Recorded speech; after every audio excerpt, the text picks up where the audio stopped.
Jadi saya kira saya tidak bisa berbicara tentang itu.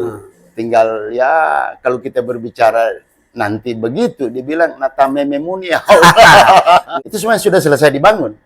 Taman Nasional itu tinggal dibuka dia punya pagar, resmikan. Berbagai macam pungutan pemerintah daerah ini tidak boleh. Kenapa? Karena masyarakat kita belum selesai pemulihannya, ekonominya. Saya mohon maaf, tidak boleh diklaim satu orang. Sebenarnya penilaian Adipura ini banyak segmennya yang dinilai.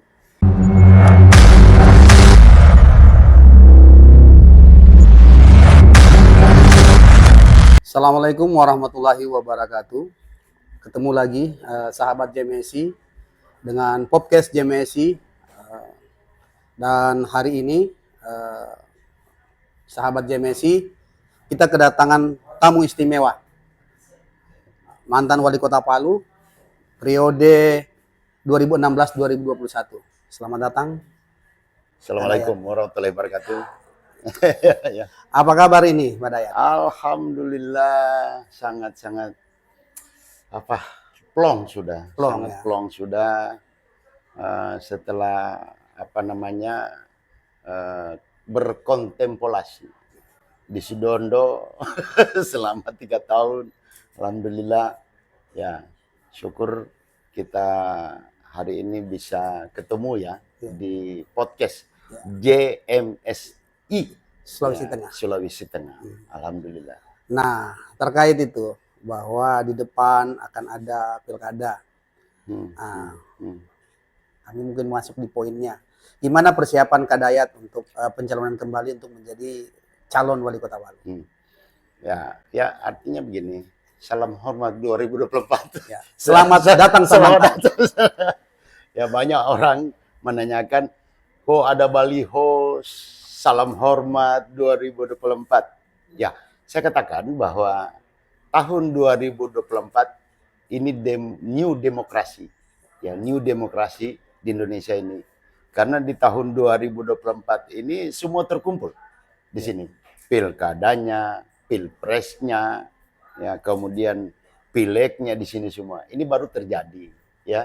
Sepanjang Indonesia ini baru ini terjadi. Harus kita salam itu 2024 karena ini demokrasi baru bagi Indonesia. Nah, sehubungan dengan pencalonan pilkada ya, pemilihan kepala daerah 2024 kalau tidak salah November. Ya, saya sebenarnya ini sudah tidak konsen di politik. Saya saat ini sudah konsen di peternakan. Di Sidondo sana. Saya sudah bangun kandang ayam, kandang sapi, kandang domba, kandang kambing, pakan ternak. Pakannya sudah ada mesinnya. Tetapi selama saya 3 tahun, hampir 3 tahun di sana itu, banyak yang datang ke saya berkunjung, katanya, Pak, coba jalan-jalan ke Palu. Nah, karena bertubi-tubinya orang datang. Saya berganti-gantian 1 minggu sampai 3 kali orang datang. Minta coba Pak jalan-jalan ke Palu. Tunggu dulu, dalam hal apa ini? Siapa tahu Bapak bisa lagi maju di 2024. Saya bilang masih adakah yang menyukai saya di Palu? Dengan peristiwa kemarin 28 September itu, saya bukan lagi tertuduh, sudah divonis tanpa pengadilan. Tanpa pengadilan bahwa saya ini biang kerok yang mendatangkan bencana itu. Nah, itu yang saya renungkan di atas selama hampir 3 tahun. Saya berkontemplasi, ya Allah, mungkinkah saya mendatangkan bencana yang begitu besar ini? Tapi ternyata banyaklah bencana-bencana yang terjadi, baik banjir, gunung berapi meletus, ya sampai-sampai di daerah-daerah yang betul-betul mayoritas Islamnya juga terjadi gempa seperti di Turki, di Maroko. Saya kira inilah cerita-cerita mereka datang sama saya. Ketika saya turun ke bawah, masih ada yang ketawa oleh saya, tidak marah lagi kan? Nah, berarti adalah ya. Jadi saya cobalah jalan-jalan ini, insya Allah. Sehingga saya berani menyampaikan salam hormat 2024 itu. Dan salam kembali Salam kembali, insya untuk Allah. sang mantan. Amin, amin. Nah, Kak Dayat ini kan tentu ada hal-hal yang membuat Kak Dayat itu maju. Apa yang mendorong hal itu? Begini, sebenarnya masih ada cita-cita harapan saya. Sebenarnya ya kemarin kalau mau kolaborasi misalnya ya, pemerintahan sekarang enak betul. Ya, ya. Saya sudah sampaikan, saya tidak lagi masuk di ruang politik. Ya. Kalau mau berkolaborasi, karena ada beberapa hal sebenarnya ini barang sudah masak ya, sudah masak semuanya. Bolehlah dikatakan masak. Seperti apa namanya, harapan-harapan kita Kota Palu ini sebenarnya kalau saya melihat kajian saya di Balitbangda kemarin mengkaji Kota Palu ini, kemana arah pembangunan ekonomi Kota Palu ini. Ya, ternyata hasil kajian-kajian kita, ekonomi Kota Palu tidak ada. Adalah sektor-sektor pertanian itu hampir semua lahan-lahan pertanian sudah bangunan. Lahan-lahan untuk peternakan, sektor peternakan saya kira ada lahan pertanian, tapi tidak bisa mengangkat sektor apa namanya perikanan. Ini kan tidak mungkin mengangkat ekonomi secara keseluruhan Kota Palu ini. Ketika kita cek juga data-data pembangunan ekonomi, ternyata di jasa lebih besar jasanya. Di jasa lebih besar pemasukan di PDB-nya itu. Sehingga pikiran saya, kalau berbicara jasa, tentu kita menjual jasa kita. Nah, bagaimana menjual jasa kita ini? Tentunya bagaimana kita menarik orang luar datang ke Palu, membeli jasa kita. Apa itu? Ini Maxim banyak sudah ya kan? Ojek, Gojek, dan lain sebagainya. Hotel, banyak bertumbuh ini, apa hotel-hotel melati itu banyak sekali di Kota Palu bertumbuh. Nah, pertanyaan siapa semua yang menginap di hotel-hotel itu? Kita belum berbicara warung kopi bertumbuh luar biasa ini. Ini kan model jasa semua. Nah, bagaimana kita menarik orang dari luar? Nah, ketika itu pikiran kita kemarin, ini juga dikaji juga. Saya kaji juga di Balitbangda ini. Sebelum saya jadi wali kota kemarin, saya sudah kaji ini barang. Ternyata sektor jasa harus kita dorong ini.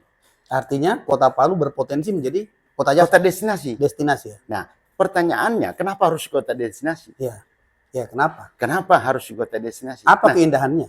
Ya, kita punya 4 dimensi. Tidak ada di kota lain saya kira. Di Indonesia tidak ada. Kita punya gunung, kita punya bukit, kita punya teluk yang luar biasa. Kalau orang datang kemari, dikira danau kita punya teluk ini kan. Ya. Kita punya sungai membelah Kota Palu. Dan 4 dimensi ini sudah kita mulai pembangunannya, infrastrukturnya. Apa itu? Dan membangun infrastruktur ini tidak hanya sekedar, ya saya bangun. Tapi harus dibuat master plan-nya. Salena itu sudah 300 hektar selesai master plan saya bangun. Salena. Uwentumbu itu 100 hektar. Saya turunkan statusnya dari Tahura menjadi hutan HPL. Pengelolaan dalam pariwisata itu. Termasuk Sungai Palu. Itu 6 kilo. 6 kilo. 6 kilo Sungai Palu ini sudah selesai master plan-nya. Dan bahkan sudah didetailkan. Teluk Palu ini 10 kilo. Ya. Mulai dari Taman Ria sampai di belakang Tondok kiri itu 10 kilo di 10 kilo. Masuk dalam perencanaan apa dia? Perencanaan master plan kita master buat. Plan itu. Ini kan tinggal didetailkan. Ya. Nah, siapa yang membangun ini?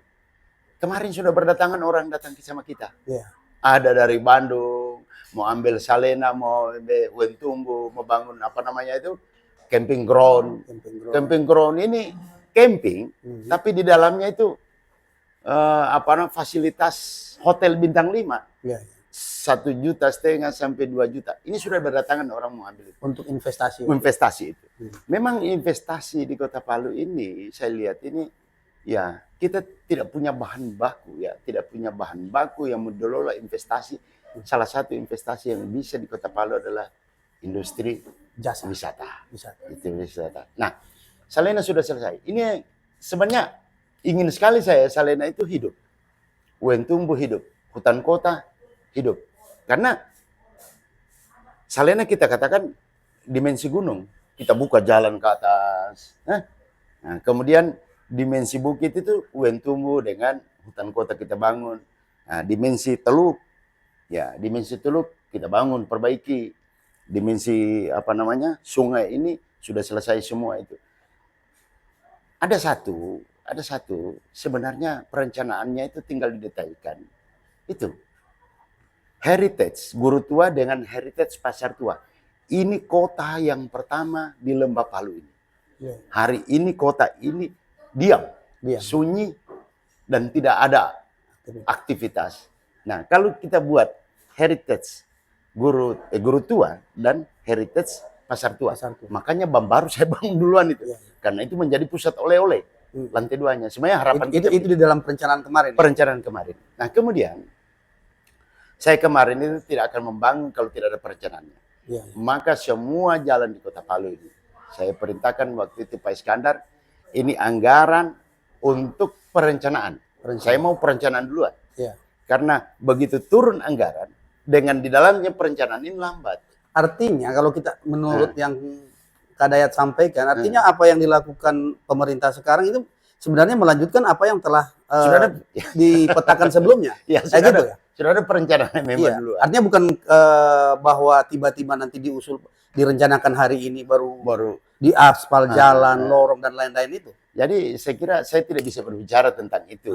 Tinggal ya kalau kita berbicara nanti begitu dibilang nata mememuni ya. Ya, kita kan tadi bicara Kak Dayat sudah menjelaskan terkait perencanaan yang sudah. Artinya perencanaan yang telah diprogramkan harusnya kan dieksekusi karena sudah dibiayai oleh APBD. Artinya memang dilaksanakan oleh siapapun yang kemudian menjabat. Nah, ini satu hal Dinda saya ingin tegaskan. Itu kawasan Tondo Talise. Itu kawasan mati. Tondo Talise itu. Itu Tondo Talise itu sudah selesai master plan-nya. 1.100 hektar itu. Makanya harapan saya kemarin dijaga kawasan ini menjadi kawasan yang baru, pertumbuhan yang baru. Karena program kita kemarin itu namanya pengembangan kawasan cepat tumbuh. Sungai ini harus dibangun supaya tumbuh semua ekonomi di pinggir sungai itu. Kan mati sungai kita sekarang. Tidak bermanfaat pinggir-pinggir sungai itu. Nah, ini sudah selesai. Nah, 1.100 hektar itu kalau ini tidak diatur pola ruangnya lagi, itu akan terjadi seperti apa dalam kota sekarang ini. Jalannya tidak jelas, belok lagi begini, belok lagi begini, belok lagi begini. Jadi selenger jalan. Makanya pola-pola ruang yang setelah kita selesai pembuatan master plan pola ruangnya itu harus dijaga. Harus dijaga sehingga pembangunan kota ini rapi, tertata bagus begitu. Semua begitu harapan saya kemarin. Nah, inilah yang membuat sebenarnya insya Allah kalau Allah mengizinkan saya lagi, ya saya ingin kembali apa istilahnya tadi itu kembalinya sang mantan. Kembali sang mantan kembali. Ya, ini coba. Saya ingin pola-pola ruang. Berarti apa yang telah direncanakan itu kemudian menjadi semacam motivasi untuk kemudian kembali untuk berbuat untuk Kota Palu. Ya semacam itu saya inginkan. Ya memang sih sebenarnya kalau kita orang yang memang mengenal Kota Palu pasca bencana. Kota Palu ini kan seperti ibarat kartu disusun baru. Disusun baru dia. Infrastruktur hancur, bangunan hampir semuanya hancur, bahkan juga harapan hampir hancur. Toh? Tetapi kan dengan di masanya Bapak yang agak sedikit treble itu di 2019 dan 2021 itu kan berbagai upaya dilakukan. Termasuk juga kemudian perbaikan infrastruktur, percepatan itu. Nah, cuman memang kan kemarin juga sempat jadi polemik terkait yang tadi Kak Dayat sampaikan hutan kota. Karena menurut sebagian pendapat bahwa hutan kota itu adalah milik pemerintah provinsi yang kemudian tidak layak dibiayai oleh APBD. Nah, kita keluar dari persoalan itu. Ini Kak Dayat, kemarin kan ada legasinya Kak Dayat terkait hutan kota, bundaran Gedung Juang, terus lapangan Batu Lemo, Pasar Bambaru. Nah, hari ini kan memang juga dibenahi, tapi kemudian merubah desain awal. Gimana pendapat Dayat? Ya saya begini ya, yang tinggal saya belum bangun kemarin itulah Taman Nasional itu dibilang Taman Gunung Juang itu. Nah, kemarin itu Alfamidi ingin masuk. Hmm. Tapi sudah keluar izin prinsip Ya. oleh masanya Pak Cudi. Ya. Gitu. Ketika saya masuk, izin prinsip itu saya cabut. Ya. Kenapa? Karena ada riak-riak, mau demo-demo lagi. Katanya mau matikan warung-warung apa kecil-kecil itu. Nah, saya hentikan 6 bulan itu. Ya. Ketika itu kita kaji. Ya. Permintaan dari Alfamidi mau masuk. Karena dia sudah sewa semua di tempat ini. Ya. Sehingga pada saat itu saya ingin ketemu dengan Alfamidi. Saya bilang saya mau ketemu dengan Alfamidi, tidak ada lagi pimpinan di atasnya kecuali Tuhan. Maka dipertemukanlah saya di Jakarta. Saya sampaikan dengan Alfamidi, waktu itu Pak Solihin. Pak Solihin, oke, saya izinkan Bapak masuk. Saya minta 3 persyaratan Bapak masuk. Dia bilang apa itu? Yang pertama, setiap Bapak bangun satu Alfamidi, apa namanya, gerai Alfamidi, Bapak wajib menyiapkan 2 kontainer model kios. Dia bilang untuk apa itu Pak? Saya mau ganti semua kios-kios di pinggir jalan dengan kontainer yang gagah-gagah itu kan. Oh siap, kami siap. Yang kedua, semua produk masyarakat Kota Palu sesuai standar Alfamidi, Bapak harus wajib memasarkan di seluruh gerai Indonesia, bukan cuma di Palu, di gerai seluruh Indonesia. Oh siap, kami siap. Yang ketiga, katanya Bapak mau kasih saya 4 miliar uang. Ya, uang cash. Uang cash. Ya. Saya bilang iya. Iya Pak, itu apa namanya lah. Ucapan itu, terima kasih. Terima kasih atau apa. Saya bilang saya terima itu uang, tapi uang itu saya minta dialihkan. Perbaiki untuk saya lapangan nasional itu di Bungka. Taman Nasional itu. Akhirnya berdebat sedikit itu. Kenapa ini gini Bapak Timo? Saya bilang enggak salah. Alihkan sih tinggal 1 lapangan itu, taman itu sebelum saya perbaiki. Karena saya tidak terima uang itu, dia tambah 800 juta. Jadi 4,8 sudah selesai itu. Itu semua sudah selesai dibangun. Taman Nasional itu. Itu tinggal dibuka dia punya pagar, resmikan. Tapi enggak tahu sekarang ada perubahan-perubahan. Nah, ketika dia nyatakan siap semua itu, maka saya suruh datang ke Palu dia. Kita bikin surat perjanjian kerjasama. Dan surat itu ada? Ada surat itu sama saya. Nah, sebenarnya aset, sebenarnya itu Taman Nasional sudah aset Pemda. Nah, aset ini harus dimusnahkan dulu, baru dilakukan pembangunan. Seharusnya begitu. Karena ada perjanjian kerjasama antara pemerintah Kota Palu dengan Alfamidi, Yayasan Alfamidi ini. Harusnya itu menjadi aset Pemda dulu, sudah aset Pemda. Dan kalau ada perbaikan, pembongkaran dan sebagainya, seharusnya penghapusan dulu. Dihapus dulu aset, baru dilakukan pembangunan lagi. Tapi kan ada aturan ya kalau aset. Ada aturannya itu. Berapa lama biasanya? Itu manfaat fungsionalnya itu 5 tahun, baru dilakukan perbaikan lagi fungsionalnya. Kalau menurut aturan yang ada. Aturan yang ada. Tapi kalau ada kebijakan mungkin lain ya. Enggak tahu lah, itu seharusnya tidak boleh. Nah, ini kan tadi menarik Kak Dayat menyatakan bahwa Kota Palu itu di zamannya Kak Dayat didesain menjadi kota jasa. Jasa, destinasi. Nah, destinasi jasa. Nah, kemudian dari bahasa jasa tadi kan tentu ada penghasilan-penghasilan yang kemudian bisa menjadi pemutar roda ekonomi masyarakat. Nah, hari ini saya mau minta tanggapannya Kak Dayat terkait penerapan pajak 10%. Boleh nggak? Ya kan? Ini kan urusannya persoalan pemasukan. Iya, betul. Nah, di zamannya kita ingin kemudian menggenjot ini menjadi penghasilan, kemudian hari ini ada kemudian penerapan pajak 10%. Ya. Gimana itu? Jadi gini ya, kita kemarin itu menghadapi 2 persoalan bencana besar, bukan kecil saya katakan. Iya. 28 September itu besar itu. 2020 awal 2020 bulan Maret kita dihadapkan dengan COVID. 2 persoalan bencana ini, kalau saya mengatakan ada 2 tugas pemerintah di sini. Ya. 1, melakukan rehabilitasi, rekonstruksi infrastruktur. Saya kira sampai detik ini, saya kira infrastruktur belum selesai. Rehab rekonnya ya belum selesai. Selesai rehab rekon infrastruktur, dia masuk pada tahap kedua. Rehabilitasi, rekonstruksi, pemulihan ekonomi. Pemulihan ekonomi. Saat ini didapat COVID, itu kemarin para pengusaha-pengusaha kecil, saya boleh katakan usaha mikro kecil ini berteriak kemarin, minta penghapusan pinjaman bank. Tapi bank tidak mau kasih, hanya penundaan. Nah, sampai saat ini saya kira masyarakat kita masih mengembalikan pinjaman bank. Sehingga saya katakan belum ada rehabilitasi, rekonstruksi, pemulihan ekonomi. Itu tidak boleh, kalau menurut saya tidak boleh dinaikkan. Tidak boleh dinaikkan. Berbagai macam pungutan pemerintah daerah ini tidak boleh. Kenapa? Karena masyarakat kita belum selesai pemulihannya, ekonominya. Ini saya dengar ya, mohon maaf, saya dengar ini PBB naik, parkir naik, yang 10% itu sampah naik. Ini menurut saya belum bisa.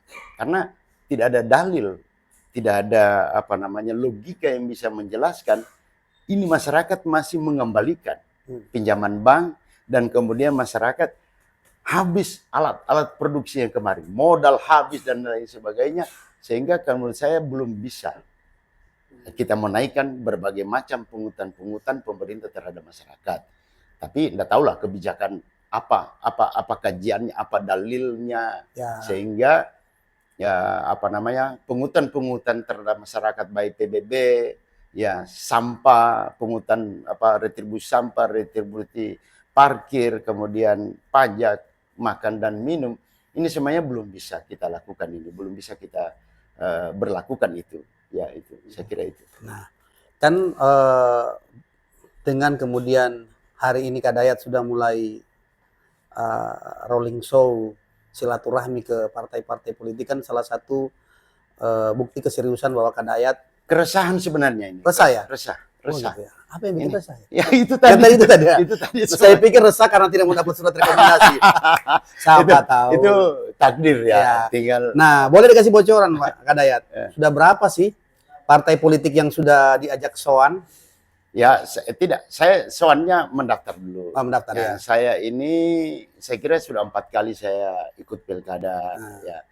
Ya, tentunya kita harus ikut aturan partai itu. Tahapan pertama kita mendaftar, tahapan kedua nanti mungkin visi misi, tahapan ketiga mungkin akan dikirim ke pusat. Ya mudah-mudahan lah kita berdoa saja perjuangan ini menjadi ketetapan dari yang maha kuasa ini, Allah ini. Nah, tadi Kak Dayat sempat singgung di awal kita podcast bahwa ada 3 tahun ya bertapa di Sidondo. Bertapa saya di Sidondo. Apakah di Sidondo itu ada enggak putusan partai politik yang membahasakan sampai maju hari ini? Bukan utusan partai politik, tapi warga masyarakat Kota Palu bertubi-tubi datang. Selain warga masyarakat, kan mungkin juga ada warga masyarakat yang terdaftar sebagai tokoh politik. Apakah di sana nyaman tempatnya saya lihat? Tidak ada lagi orang yang mau kan dia sudah datang itu. Tapi begini, adalah tokoh-tokoh itu, terus disebut tokoh-tokoh itu yang datang berbicara, berdiskusi dengan saya.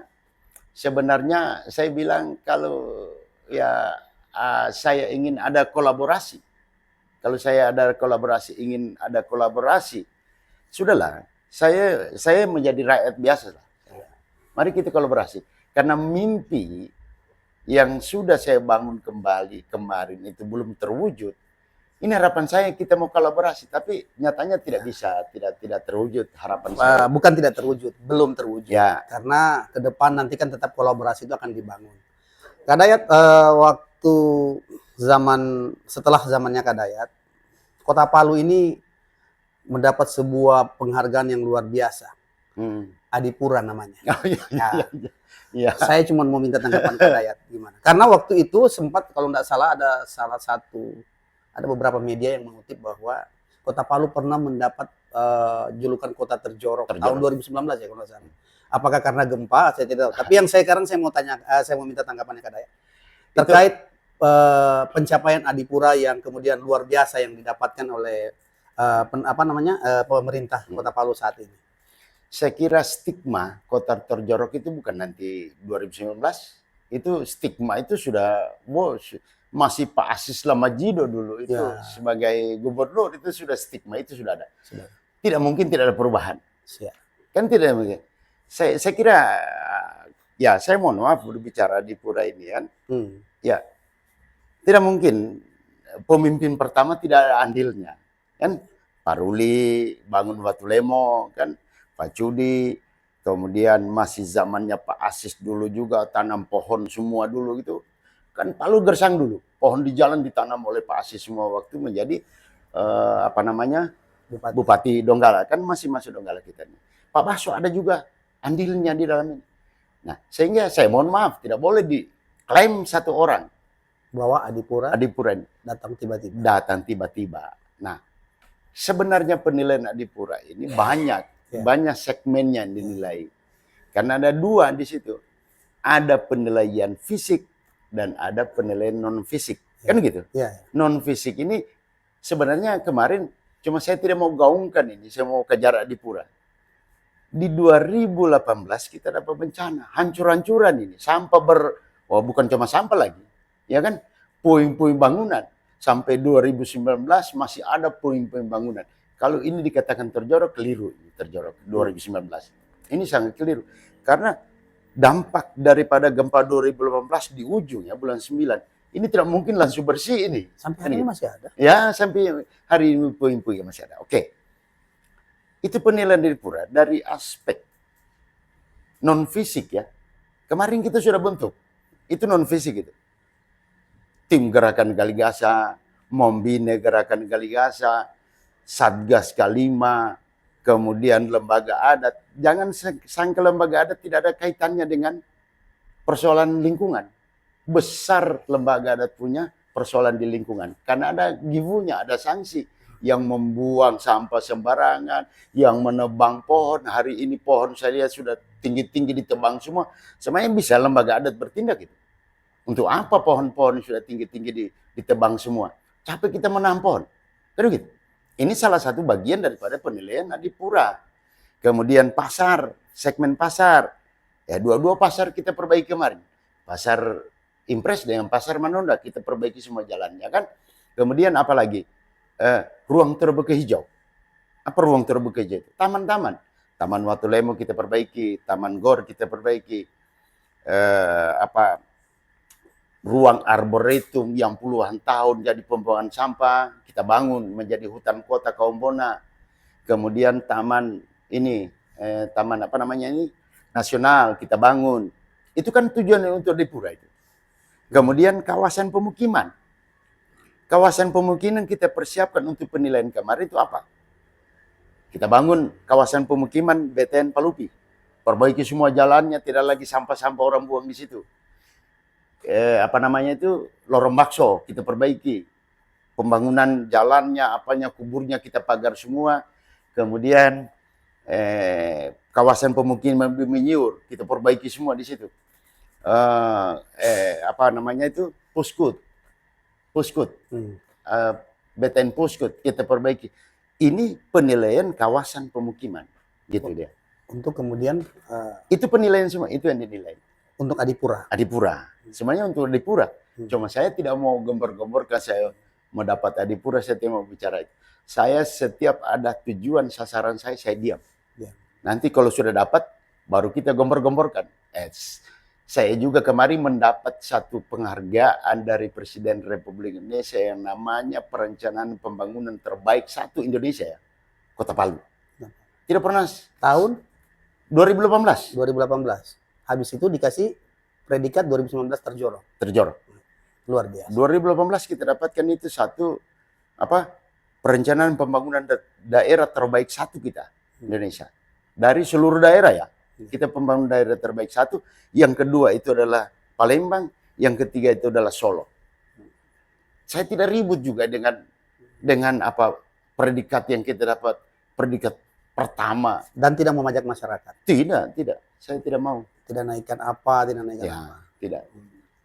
Nah, Kak Dayat, dengan semua yang telah Kak Dayat jelaskan tadi, berarti keinginan kembalinya Sang Mantan ini adalah bagaimana asa yang tertinggal itu akan dirajut kembali untuk masa depan Kota Palu yang seperti itu. Satu yang saya kemarin ada program kita namanya Kelurahan Inovasi Unggul dan Mandiri. ini sebenarnya Kelurahan Inovasi Unggul dan Mandiri. Kan kita sudah bentuk kelompok-kelompok kemarin, bahkan yang sudah terseok-seok ekonomi pertumbuhannya kita bantu dengan peralatan apa itu namanya itu Kelurahan Inovasi Unggul dan Mandiri. Ini betul-betul usaha mikro kecil itu sasaran kita dihidupkan ya. Ya karena menengah itu sudah sudah mapan dia. Tapi usaha mikro kecil itu. Nah, seperti hutan kota kita bangun kontainer-kontainer untuk masyarakat kita. Tapi saya kemarin ke hutan kota, kan kita lama di Sidondo ini. Yeah. Saya turun, habis semua itu kontainer. Saya tahu siapa yang angkat kontainer di situ. Air kita sudah pasang 5 sumur, bak-baknya besar. Saya diundang kemarin oleh teman-teman pedagang di hutan kota. Ternyata mereka beli air di sana melalui tangki. Saya bilang kan ada bak saya bangun di sini. Dia bilang mati semua Pak, tidak hidup lagi listriknya apa semua. Loh, kenapa begitu? Mereka juga tidak tahu. Saya dapat orang isi tandemnya dengan mobil pengangkut air itu. Nah sebenarnya di situ menjadi saya kenapa begini ini ya? Dan hal itu yang harusnya kemudian menjadi kita memicu untuk kembali. Ya, itu memicu adrenalin ya. Saya itu memicu. Loh, kok jadi begini semua barang ini kan mubazir semua, terbiarkan begitu semua. Aduh, ini yang membuat sedih saya melihat ini barang ini kan. Sebelum mungkin selesai TAPECO podcast, saya dapat isu pasangannya siapa sih? Ini gini ya, saya 2010 saya masuk melawan Cudi dulu. Ya. Saya belum ada pasangan. Terus 2015 saya masuk tidak ada pasangan.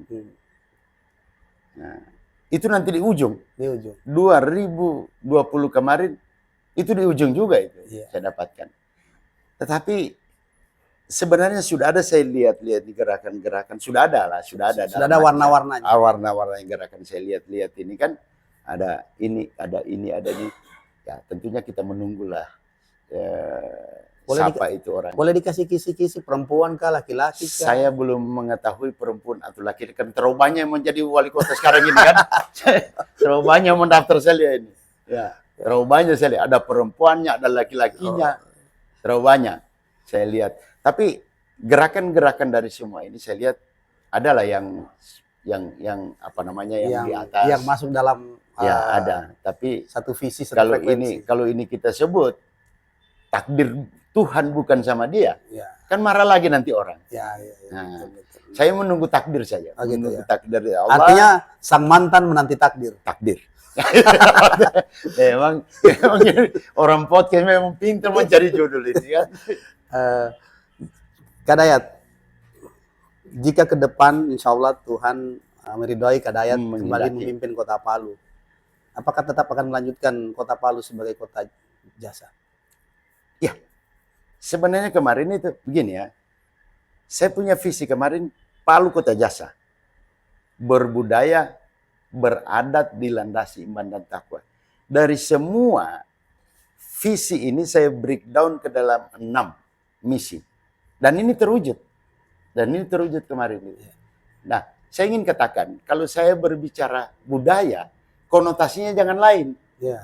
Saya berbicara budaya, nilai di sini. Nilai budaya. Nilai. Akar budaya bangsa Indonesia sebenarnya 3 nilai. Toleransi harus hidup. Kekeluargaan harus hidup. Kegotong royongan. Kapan 3 nilai terganggu, terjadi kekacauan sosial dalam kehidupan sosial. Bukan berbangsa. ritual. Bukan ritualnya yang kita bangun. Kenapa? Adat ini menjaga 3 nilai ini. Sehingga kemarin ini terjadi konflik-konflik antara kelurahan kan terhenti nih barang ini. Ya, bukan saya katakan saya ini bukan jago. Karena hidayat ya. Ya, tapi ini kerja-kerja semua ini kan. Satgas Kalima luar biasa kerjanya itu sampai mereka minta sama saya baju anti peluru katanya. Ketakutan semua mereka. Saya bilang nanti malam Jumat datang di rumah saya kasih mandi komio. saya mandi komio. Salah satu dari unsur ritual budaya dikasih mandi. Dikasih mandi. Sebenarnya bukan itu saya angkat. Yang saya mau angkat ini adat dalam aspek hukum.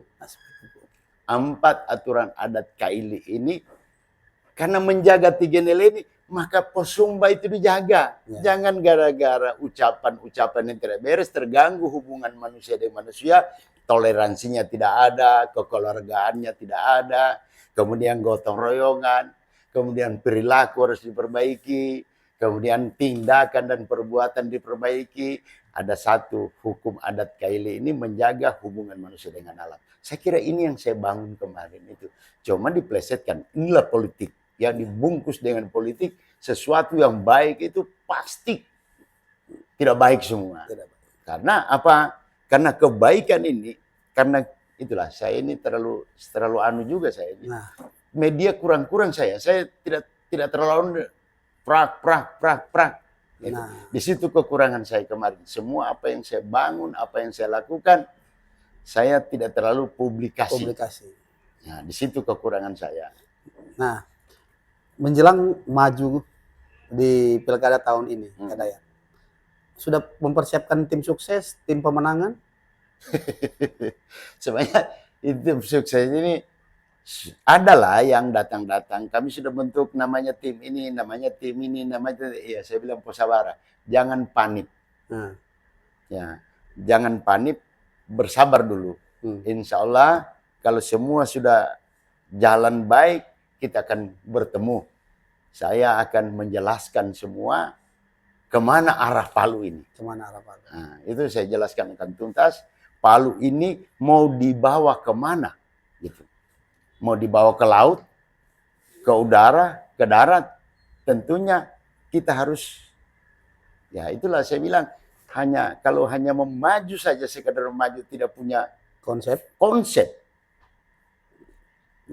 Ya itulah politik.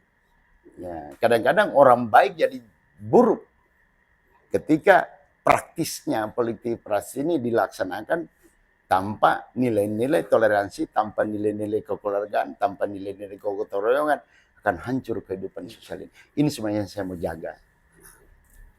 Sudah hampir 20 menit lebih, 30 menit kita diskusi, Kadayat. Untuk closing statement-nya mungkin boleh disampaikan ke sahabat JMSI terkait kesiapan sang mantan kembali bertarung. Saya kira begini ya, dengan segala kekurangan saya kemarin membawa Kota Palu selama 5 tahun, tentunya ada sisi baiknya, ada sisi buruknya ya. Karena kemarin saya mohon maaf semua kepada seluruh warga masyarakat Palu, belum mimpi dan harapannya belum terwujud. Karena kita diperhadapkan dengan 2 bencana yang sangat besar. Itu bencana alam dan bencana non-alam. Tentunya banyak kekurangan-kekurangan saya. Tapi memang ada mimpi dan harapan saya ingin menjadikan Kota Palu ini tumbuh ekonominya dengan baik melalui sektor jasa dan ditopang dengan industri pariwisata. Tentunya keluarga-keluarga kita yang ada di sektor pertanian, yang ada di sektor peternakan, yang ada di sektor perikanan, saya kira saya kemarin pengadaan perahu luar biasa. 1 orang 1 perahu dengan katintingnya saya kasih. Tidak boleh lagi 1 perahu sampai 5 orang, 10 orang. Harus satu-satu saya kasih kemarin itu. Nah, ini dari sektor perikanan. Dari sektor pertanian, kemarin saya kira saya beli traktor 2 itu. Dengan kultivator. Semua lahan-lahan yang kosong maunya saya. Tapi tidak dilanjutkan sekarang.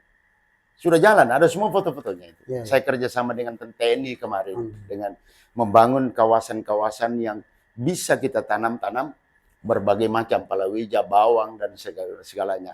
Nah, di sektor peternakan kemarin, kita dorong industrinya dari pengolahan pakan. Pakan ayam, pakan domba, pakan sapi, kita sudah kasih semua kemarin mesinnya. Dan usaha mikro kecil kita sudah bangun semua. Nah, ini harus dibangun kembali ini. Karena kita mengharap investasi masuk ke Palu. Bahan baku apa mereka? Kan Yang ada kita di sini, oke, emas ini kan dengan batu galian C, kerikil.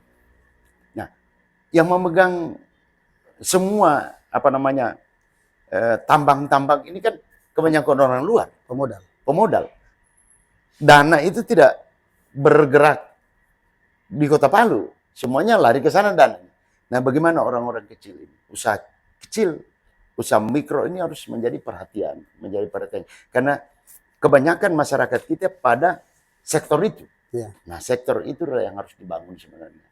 Ya, jangan seperti Bambaru harus ada pusat oleh-oleh di situ dan gratis. Oleh-oleh. Kemarin saya bangun Monotulaimo itu orang berjual gratis. Jangan dulu dipungut. Di Taman Gor saya bangun itu tidak apa bayar orang.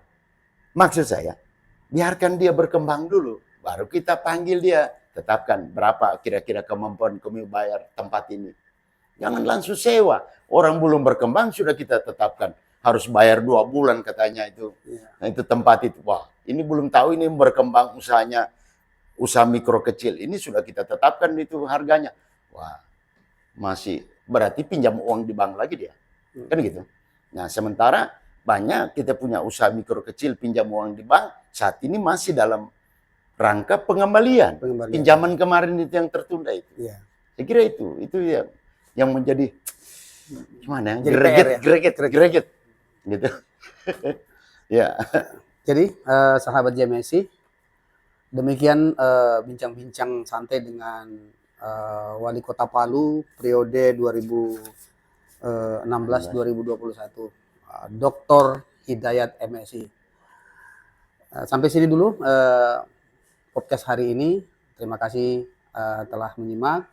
Wabillahi taufiq walhidayah. Wassalamualaikum warahmatullahi wabarakatuh. Waalaikumsalam warahmatullahi wabarakatuh. Salam puasi. Songgom puasi.